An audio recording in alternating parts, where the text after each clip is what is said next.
Hi, this is Jane Navelgas from Action for Economic Reforms. Welcome to the first module of our Pride series on social media, Introduction to Digital Communications. But before we proceed with this module, I'd like you to first assess your LGU's needs. As we all know, every LGU is different, and we acknowledge that this module may not necessarily apply to all of them.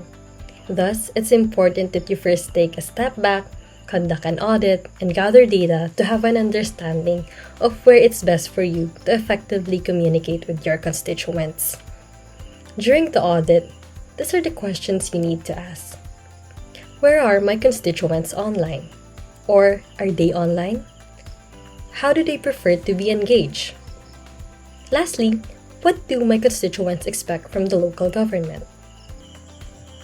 Once you answer the questions mentioned previously, you can now determine which communication platform suits your LGU best. There are various communications platforms for LGUs. The first being out-of-home advertising, or advertising experience outside the home, like through ads on public transportation, on the street, or in stores. Often, LGUs communicate with their constituents through the signs or billboards outside of the home. Another is through direct mail, or through correspondence directly delivered to your constituents' homes. While these traditional methods do not rely on connectivity to the internet and can reach even those without connectivity, they require the physical act of delivering the mail or putting up signs or billboards. And then we have social media, which is what this module is all about. If you think social media is likely to improve your LGU's services and contribute to a more efficient use of public resources, and if it suits your constituents' need, welcome to Module 9.1. For this presentation, we'll first be introducing the basic concepts of digital communication.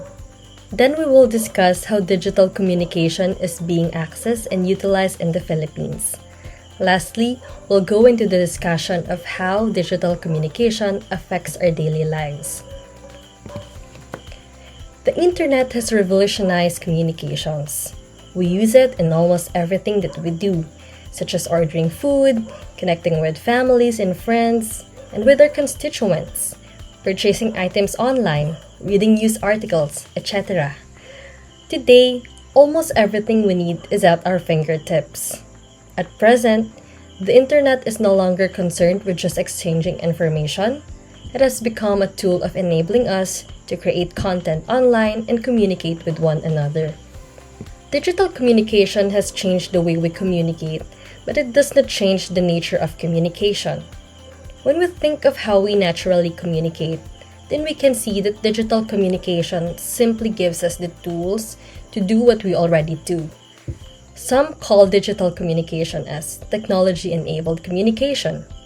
Digital communication is any type of communication carried over a digital medium.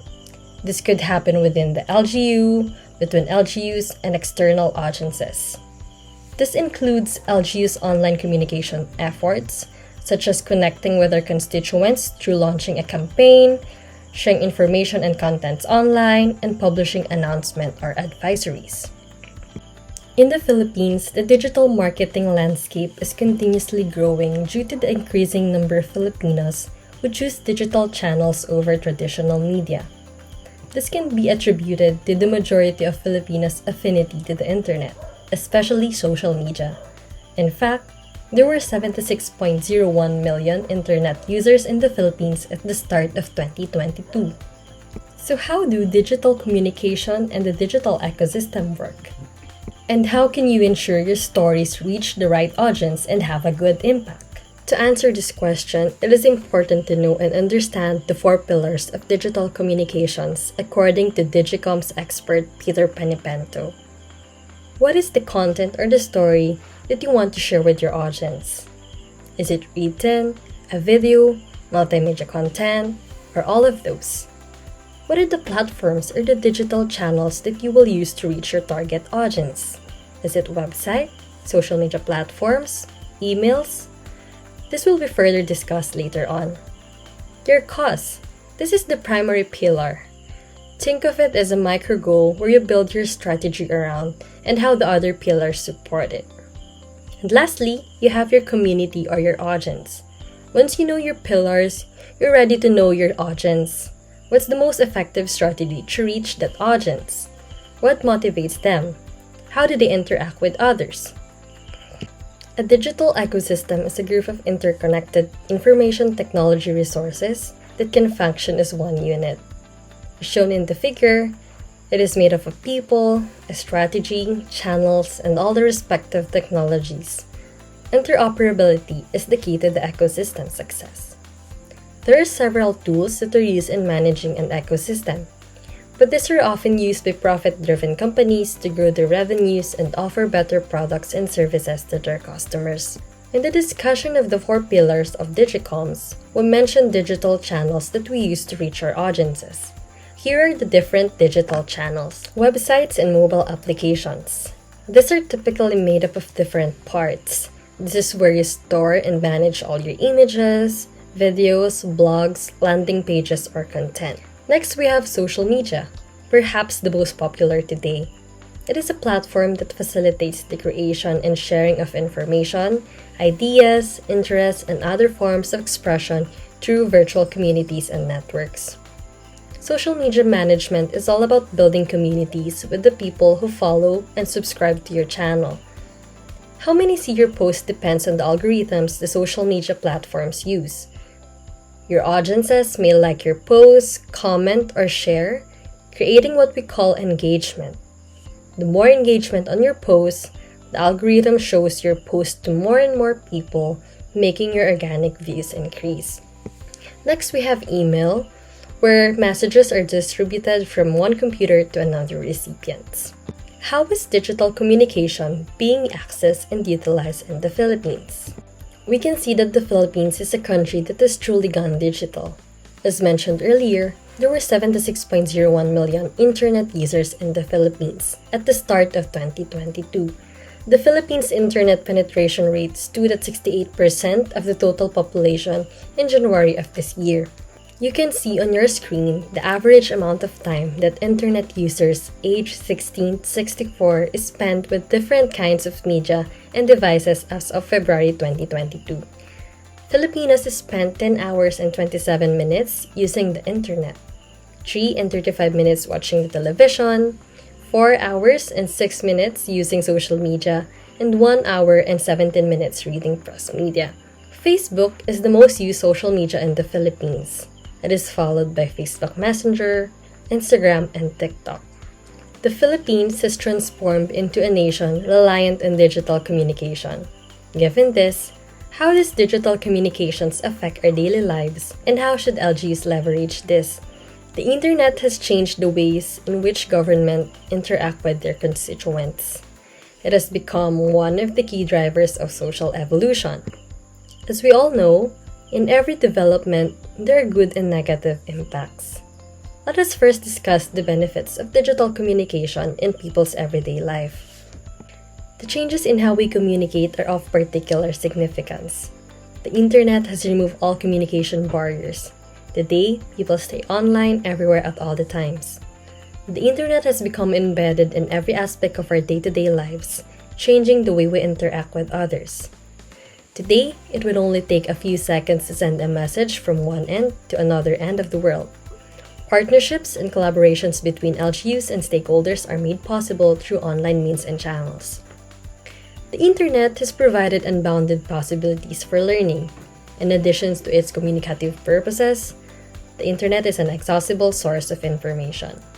People use the information to access journals, news articles, and other information sources across the globe.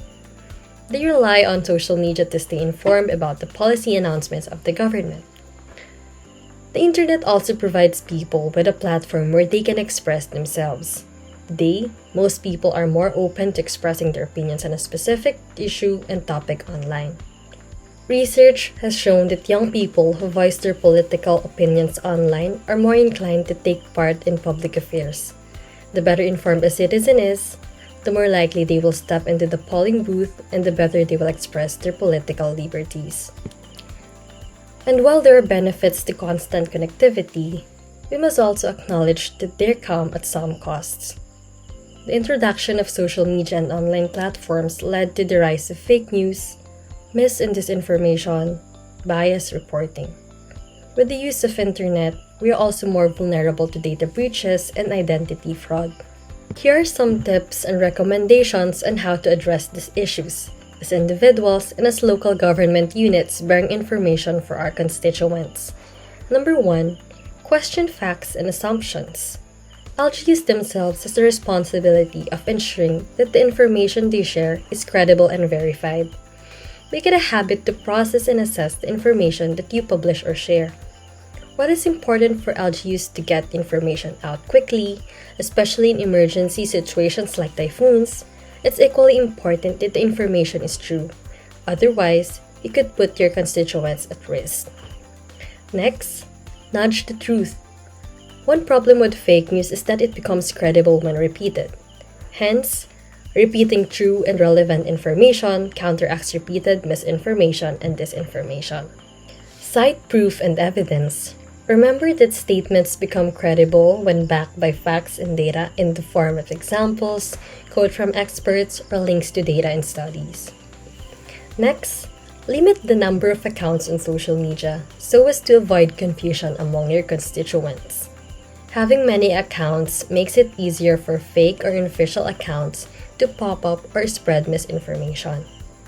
You also need to clearly communicate which account is your official LGU page, so people can be redirected to that page for credible and verified information, especially whenever they encounter unverified news.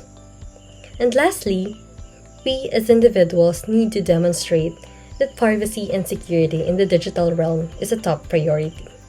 It is our responsibility to protect ourselves from growing threats to our online privacy and freedom. Simple steps include choosing more careful passwords, limiting where and when with whom you share your sensitive information. And that ends our first Pride module on social media.